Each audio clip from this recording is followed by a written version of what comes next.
Sibusiso, a young, vibrant man, was about to embark on the journey that would come to change the direction of his life and the lives of his family and friends. This is his story. The first time I started to know something was wrong was feeling dizzy. I had difficulty of walking. I felt like I might pass out. I just felt like headaches and a lot of dizziness. I was just like confused. Why am I feeling like this? During the night, he will open the fridge and take cold water and put it on his head. And then I took Sibusiso to these doctors. And then he took Sibusiso to a CT scan. And then we received the results after 2 days. When the doctor told us, I don't know, I couldn't believe because Sibusiso is my only son. The tumor was growing, so I think it was 11 millimeter long. The tumor, they said it was the size of half of an orange. I couldn't feel my right feet. They said I have high chances to be blind.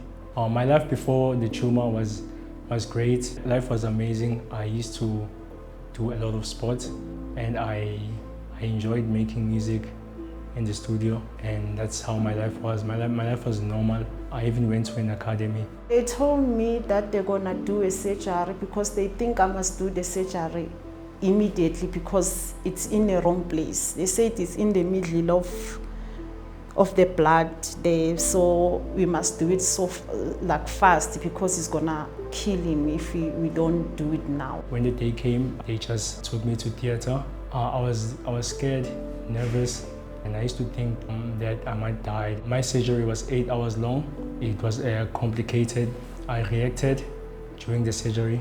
The doctors, they told me that Sibusiso can die on the table because this tumor is in the wrong place. And when I woke up, the doctors told me that I almost lost my life. So after the operation, the doctor told me that, okay, they have to go back again because the tumor ate his skull. So they have to go and take out the skull. They're gonna put a mesh. After my first surgery and I was discharged with the mesh on, I felt like everything was fine, but not really fine because the whole scar was fine, but there will be like chances of just small leaks. After 2 days, there was pus coming out, there was blood. He used to get seizures every day.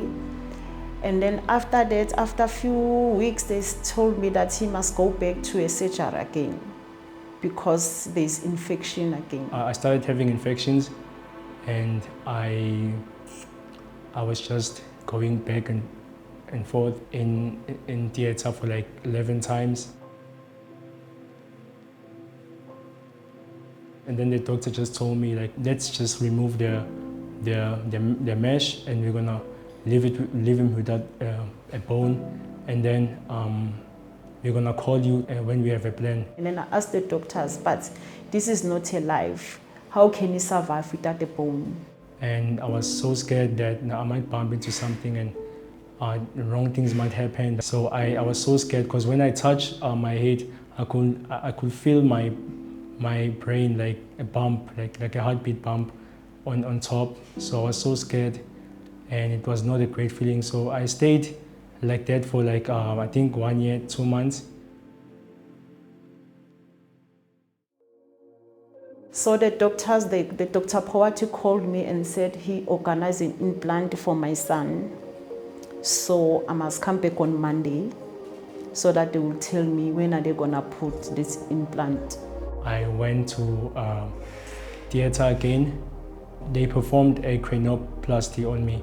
I stayed in hospital for 4 days. I thought I was gonna stay for months. I thought the same process with the mesh was gonna happen, then it didn't. And I was discharged and I was so happy. Now it's been 5 months since the implant. My son is doing very well. There's no leaking, there's no pus coming out. He's doing very well. I think 4 weeks later, it was like perfect, it was healing. When I went to physio, was the first time I found hope again. I feel brave.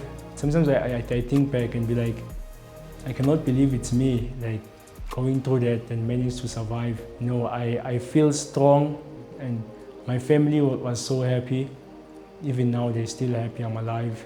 Sometimes I look at him, I don't even believe it, this is happening to me. Like we've been through a lot, me and my son. This implant, me and my son, it helped us a lot. It changed our life.